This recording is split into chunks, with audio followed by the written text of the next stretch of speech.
Hey,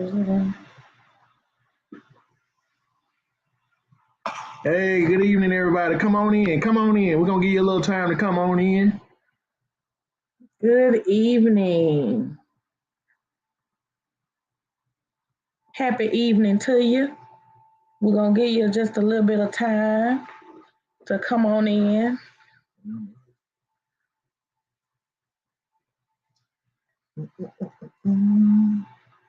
Good evening.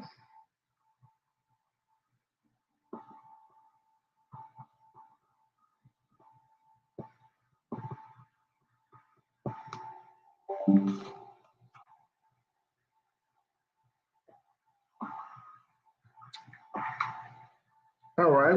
Do we need to start with a spiritual? A spiritual. We need to sing a song. What song we sing? We're going to sing, God is so good. God is so good. God is so good. God is so good. He's so good to me. He answers prayer. He answers prayer. He answers prayer. He's so good to me. God is so good. God is so good. God is so good. He's so good to me. He made a way. He made a way. He made a way. He's so good to me. God is so good. God is so good. God is so good. He's so good to me. Good evening, y'all. Good evening. And welcome to Bible study with the Englishes. And we just have a small word to share with you today. And we're not going to hold you long. As the saying goes, we're not going to be before you long. We're just going to share a little message of what God has been dealing with us about. Okay. So as you guys can see, the message for this Bible study is trust God, trust the process. Trust God and trust the process. Do you know when during the times that it is so hard to trust God? What do you know those times, Dedrick, when it's hard to trust and believe that God is going to do it? Do you know? When you got to wait for it to happen and you just be on pins and needles. Like forever. Yes. seem like you waiting on Christmas. Mm-hmm. When you waiting on your change, you feel like you waiting on Christmas. But those times are generally during times of transition, times of shift. That's when we are called to trust God all the more. Now, what do you think the shifts cause? What do they cause? Turmoil. They can cause turmoil. That's right. What else does shift cause? Reluctance for the change. Reluctance for change. Oh, we don't like to change. We don't like to shift. Resistance. Oh, resistance. Yes, we don't like to. In other words, transition or shift from what we're doing because we know this. Yeah, I got a story about that. You got a story about that? We have a migration at work from Outlook to Gmail. And people are like, no, I've been using Outlook for 20 years. It's sounding old kind of because everybody, is moving to Google apps eventually. So, but I mean, they just put their foot down. They said, this is what it's going to be. And everybody's using Gmail now. So what you think going on with them, the reason why they just don't want to move to the next program? Because we have that too. We have people that don't like to move to the next because we're going through a great transition between one program now to Power Schools. And I tell you, people like what's familiar, hard. and they just want to stick with it. You're right. They don't want to change. People like what's familiar. That's true. And you know what that calls when you have to do an unexpected shift or sometimes people know the shift or the transition coming, they still don't want to do it. But you know what that calls? That calls a war within that person.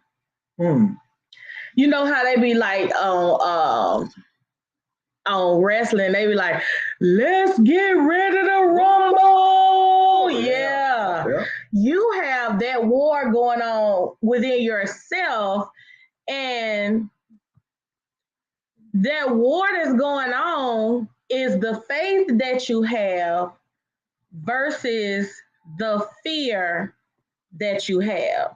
So it's two things that's warring against each other inside of you or inside of that person that make them not want to change.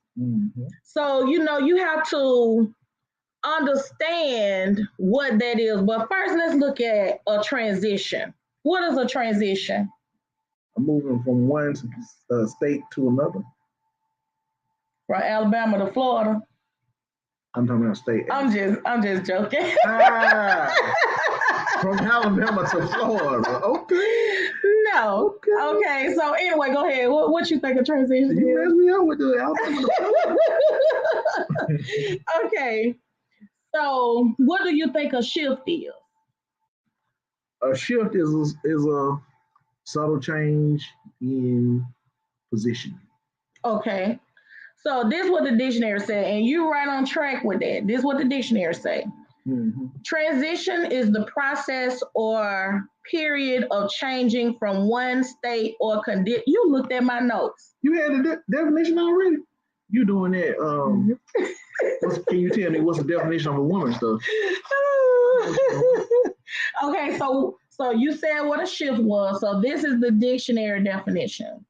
A shift is a move or cause to move from one place to another, especially over a small distance. It could be a slight change in position, direction, or tendency. So guess what? A shift can be one that you have created for yourself, or it can be somebody moved you and you didn't know you was gonna move. So It can be either voluntary or it can be involuntary. You're gonna have to do it regardless. Like for example, you can move from one place to another. Like I just told you, from Alabama to Florida. You can make a mental shift. Like, in other words, change your thinking or your frame of thinking. Like, I used to think this way, but now I think this way. Now that's a tough thing. Changing your mental. Woo. Yes. Because you're going to fight with that. That's the biggest war. Yes. What I think right now, you telling me I'm not right and you want me to think another way other than what I'm thinking right now, the mental shift really say, let's get ready to rumble. Because you are already thinking you right. But then when you find out you wrong, it's like oh man. And then I want to add that it's different for everybody. Everybody thinks different. It's not a one size fits all. It's not solution to the mental war. That's true. A medical emergency could be a shift. Well, something happens and then now you have to operate in a different way because of your health. Like when my dad went to the hospital and we were concerned about if he was going to be able to walk when he got back home. Yeah, that's true. Fortunately, he did. He got out there car walking. But we were talking about some of everything. Moving, tearing down walls and had them living down the bottom downstairs. Yeah. Just everything. We had a lot of things to kind of think about and overcome in regards to that. Moving from one job to another. Yep. Or changing positions at your job.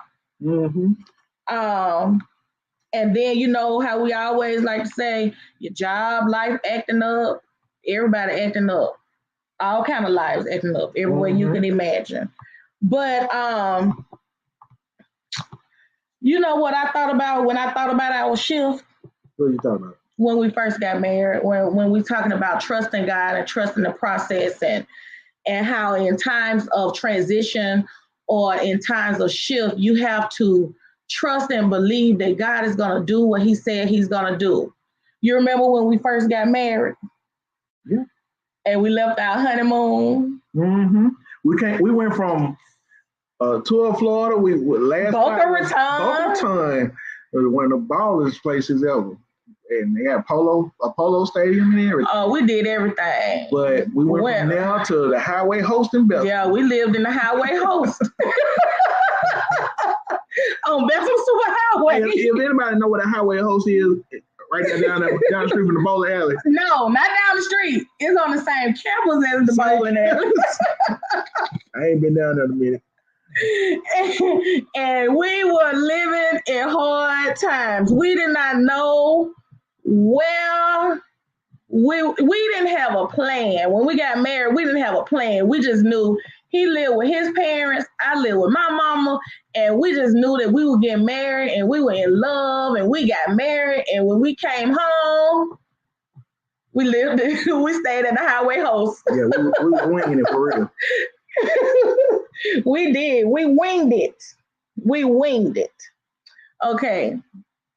So now with that, we had to, but before I say that, whatever the shift or transition, it calls your faith to start moving into action. It calls you to do something.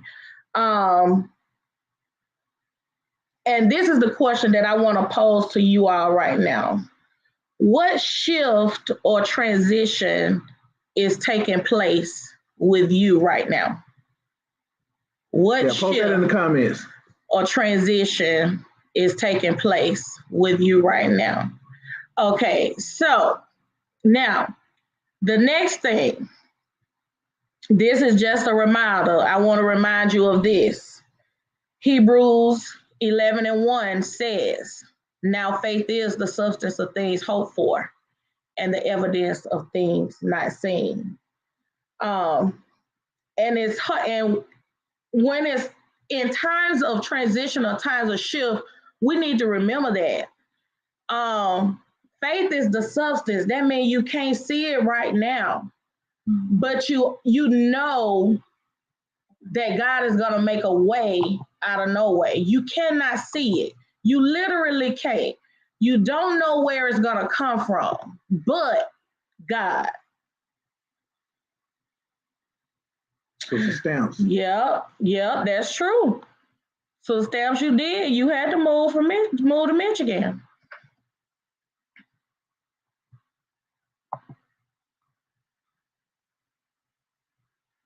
Yeah, but I can't wait. The good life. That's the good life. That's the good life. That is the good life. Lord have mercy. That's the good life. We're gonna be sad when they leave a little bit, but right. You know, having faith and just to keep going, because we know that God did it before. So he'll do it again. He's done it so many times before. So many times. You just have to look back at what he's done. Exactly. So when you know what he already did for you, then you can feel confident that he is going to do it again. So just for those of you that's coming in, we're talking about trusting God and trusting the process. Trusting God and trusting the process. Now, Sister Maya said she had to transition from living alone to living with her children. And I know that was a big adjustment when you used to being, by yourself, going about your day, doing things like you want to. Now you have to come on, readjust yourself and come on back in. Mm-hmm. And Superintendent Stanley says everything's shifting for me. Sometimes it's like that. Mm-hmm. Superintendent. Sometimes it's just like everything sometimes turns upside down. Mm-hmm. And you have to just go with God. Too much to post. I know that's right. I know that's right. When I was, it's so much shifting right now in our life. Lord have mercy. So, and then one thing that I thought about is this COVID thing. It's continually morphing and going into different arenas. You know, last year this time we were still wearing masks, but right now, you know, this is a big shift for me because I still get anxiety about not wearing my mask. And somebody don't like to wear their mask. So I'm trying to, and then it's just a lot, y'all. It's a lot going on. Oh my goodness, having to downsize. Oh, I know that's a task. I know that is a task. You know, since I'm having 2 toasters and 2 microwaves, you gotta go and break that thing down. Exactly. So now let's look at this mental shift. Habakkuk 2:2 says,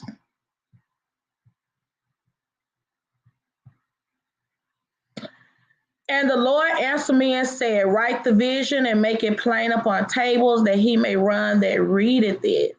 For the vision is yet for an appointed time, but at the end it shall, hold on, let me see.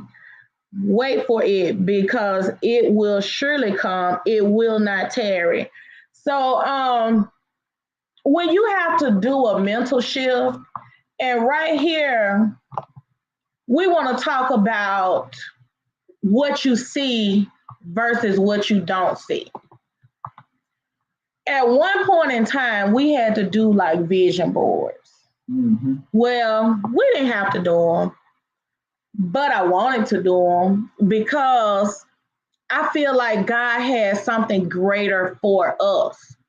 And I want to see, I want God to know these are the things that I want. But in his word, he says, your thoughts are not my thoughts, neither are your ways my ways. So if I can think all of this, Lord, I want this, and this is the direction I want to go in, then if I'm thinking that great, then he got something way better for me than I can think of for myself. So we have to think about, what vision do you have for yourself? What mental shift are you in right now? Are you thinking too small? Are you thinking like, I want this, but in actuality, God want to bless you with all of this? We still talk about trusting God and trusting the process. Mm-hmm. I like to think about making my mental limitless. Like y'all know we got the triplets, but we got a thing at the house now. If you become a millionaire, we'll let you keep your phone during the week because they ain't supposed to have their phones during the week. They're supposed to be like reading and doing homework and stuff like that. But like we got one, she almost 2 million. You don't have to tell her nothing. She gonna read forever in a day. And then we got one, she wasn't reading, but when she saw the other one get her phone, that made her go ahead and get at it. I've been telling them over and over again, go on, read your book, go on, read your book. But when she saw the other one, I was just trying to have them equal because I didn't want one to get some without the other two, because you know that would cause it was a problem. She woke up one morning fussing at everybody, letting us know she was mad. And then we got one that just don't care. Yeah. It's like, yo, okay, whatever. Yeah. Don't bother me. She must be like me. Yeah. Yeah. So with that being said, you know, I guess she had to, I don't know. She couldn't visualize herself with her phone. She kept asking. I kept saying, "Oh, I'll get to you later on. I'll do this. I'll do that." But somebody has caused a lot of competition in the house with just giving one person their device throughout the week. So I guess the other two have to trust God and trust the process that all this reading is gonna pay off after a while. Yeah, I'm talking about she was Treasure was reading till she went to sleep. When she saw that phone was coming out, because she the one that asked for the phone during the week anyway. Can we have our phones? Can we get them phones? But she wasn't doing the reading. And she wasn't doing the work. She didn't have faith that them phones were gonna come out. You remember when I did my first vision board I did it without you, and I did it for class, and I had on there I had a picture of a lady with her doctoral. This was before even I ever thought about getting my doctorate degree, but it was way, way back in like the beginning years of teaching. And I had careful what you put on there too. Oh, you had to be so careful because you remember I had that on there, and that has come to pass for me. At the time I had one child, and I said, Lord, I want more children, and I put a picture, and it wasn't the same. I thought it was 3 different kids on there, but it was a picture of 3 girls on that poster.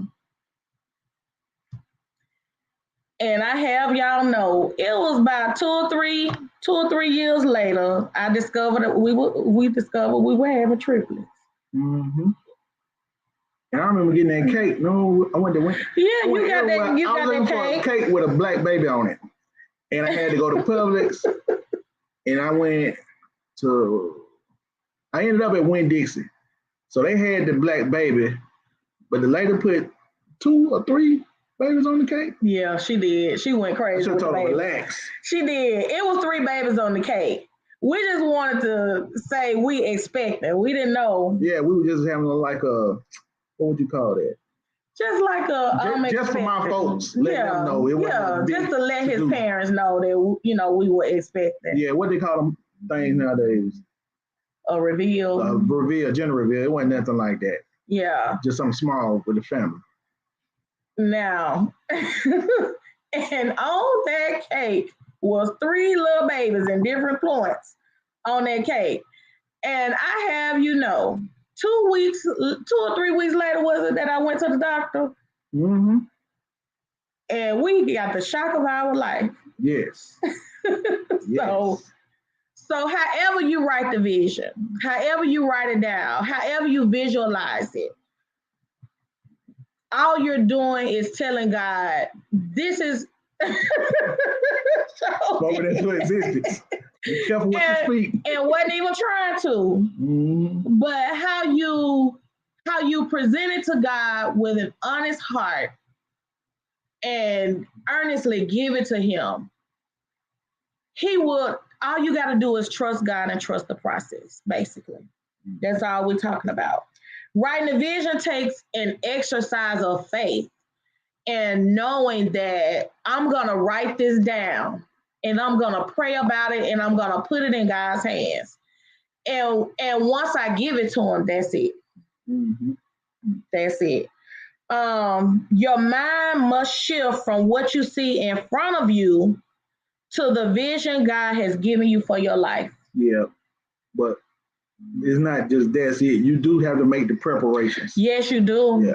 Yeah, you do have to work. You do have to prepare. You do have to do all of those things. As I told one of my students, he was trying to tell me about the Bible the other day. I was telling him about his grades, and he was saying he got faith there. And I said, you got to put some work behind that faith, sir. Yeah, all these kids getting scholarships nowadays. I know y'all been seeing them on Facebook. They getting millions of dollars. Yeah. But they didn't start a month ago trying to get, in this position. They started long ago. Yeah. So back to that faith, that fear versus faith. When you look at fear say, stand still. Mm-hmm. Fear say, don't move, don't do nothing. Right. Faith say, just keep going. Just keep going. Fear will have you standing in one place, not doing anything, not trying to do anything, not working at it. because I'm scared. Mm-hmm. I don't wanna get hurt. I don't want my feelings to get hurt. I don't want my family to get hurt. But faith says you got this. Mm-hmm. You can do it. That's kind of like before I was in the computer field, and I was working at this company called Imagine. They did like radiology solutions, and I was thinking about going ahead and becoming a biomed then, but it took me several years after that. What really made me get up and do it? The triplets was on the way, and that's what made me become a biomed. And I'm talking about it was like that. It's time to go now, you know. Yes. It was put into motion. But before that, you know, it was like, okay, yeah, that sounds good. I don't know. Yeah, that'll be all right. That's money to spend and everything. You know, that's financial aid I gotta pay back. But you know, when it push comes to shove, you go ahead and get it done. That's right. Jeremiah 29:11, for I know the thoughts that I think towards you, saith the Lord, thoughts of peace and not of evil, to give you an expected end. Exercise your gift. And then also,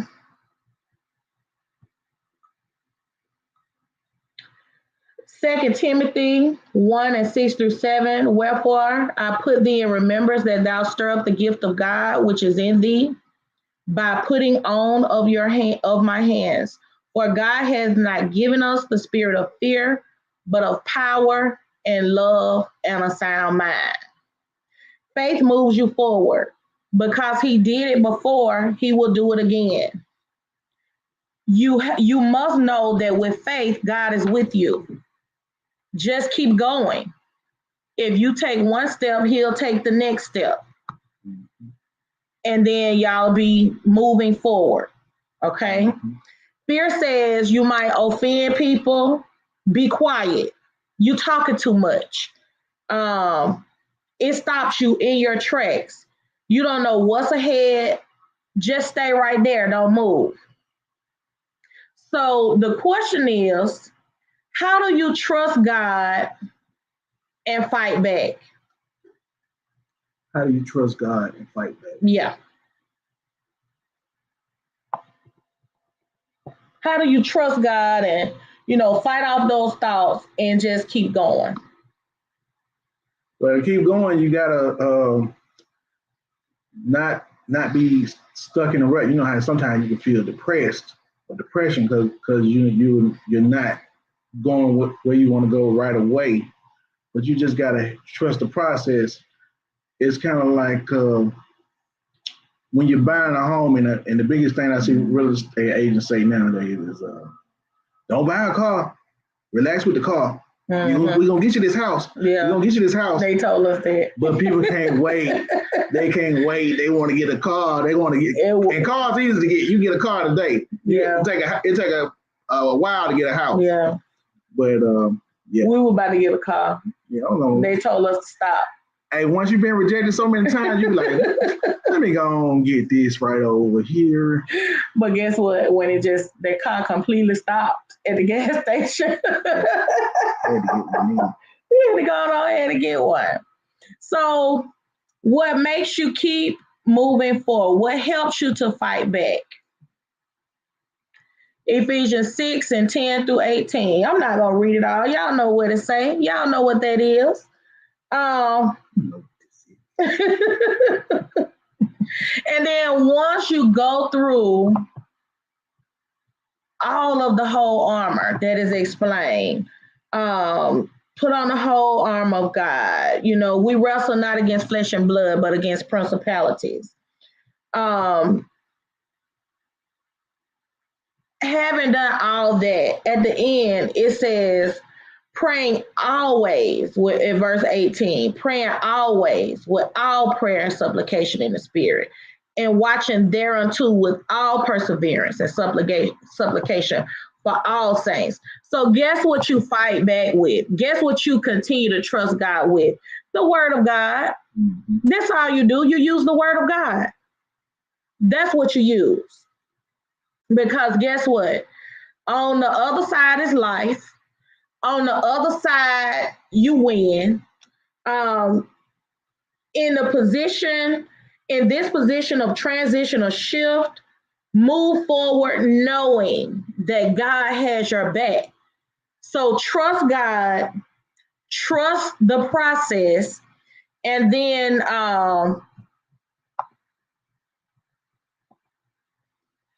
1 Peter 5:7 says, casting all your care upon him, for he careth for you.